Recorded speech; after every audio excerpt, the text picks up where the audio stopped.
ট্রিটমেন্টের ভিডিও রেকর্ডিংটা আমার চাই, আর সেটা এনে দেবে তুমি। না, পারতেই হবে, না হলে শুভ্র আর প্রবালের আজকেই শেষ রাত। জানিস শিমলি, রূপম একজন খুব ভালো মানুষ। আজকে রূপমের মধ্যে আমি একজন বিশাল ভালো বন্ধু খুঁজে পেয়েছি। পাওয়ার আনন্দে তুই কিছু হারিয়ে ফেলছিস না তো? হারিয়ে ফেলছি মানে এমনি বলছিলাম আর কি। আজকে মানুষ তো এসেছিল। আজ আজ মানুষ এসেছিল? কি আছে এতে? পায়েস। হঠাৎ পায়েস? Thank you very very much. বাবা ছাড়া আর একমাত্র তুমি আমার ছোট ছোট চাওয়া পাওয়াগুলোকে মনে রাখো। আর এই জন্যই তো আমি তোমাকে এতটা ভালোবাসি। আমাকে দিয়ে এই কাজটা করিও না, আমাকে দয়া করো। সব শেষ করে দিয়ে এখন শুভ্রতার জন্য পিরিত দেখানো হচ্ছে।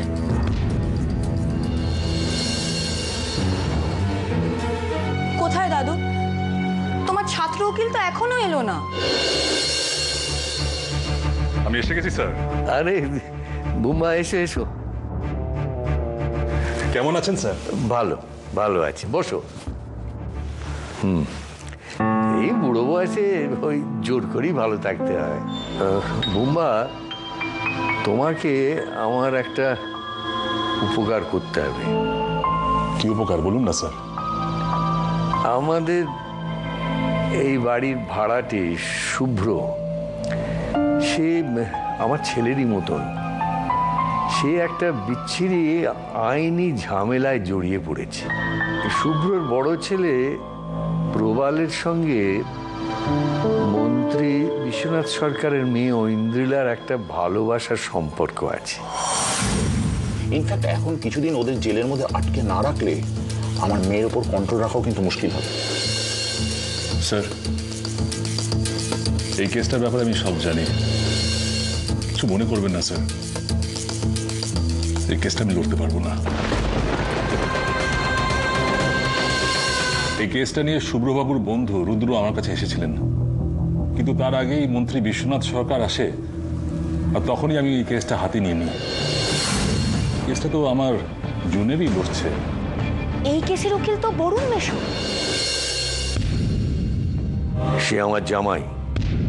আজ তার জন্য দুজন নিরপরাধ মানুষ শাস্তি পেতে বসেছে। আমার ছেলে শাস্তি পেতে চলেছে। সাফল্য পেয়েছো বলে কি সবকিছু ভুলে গেলে? মাস্টারমশাই তোমাকে সফল হতে কত সাহায্য করেছিলেন, সেটাও তুমি ভুলে গেলে? সেই অনুরোধটুকু তুমি রাখবে না? উনি তোমাকে আদর্শ। থাক থাক থাক, ওইসব আদর্শের কথা বলে ওকে আর বিব্রত করো না। চিরদিন সবকিছু একরকম থাকে না।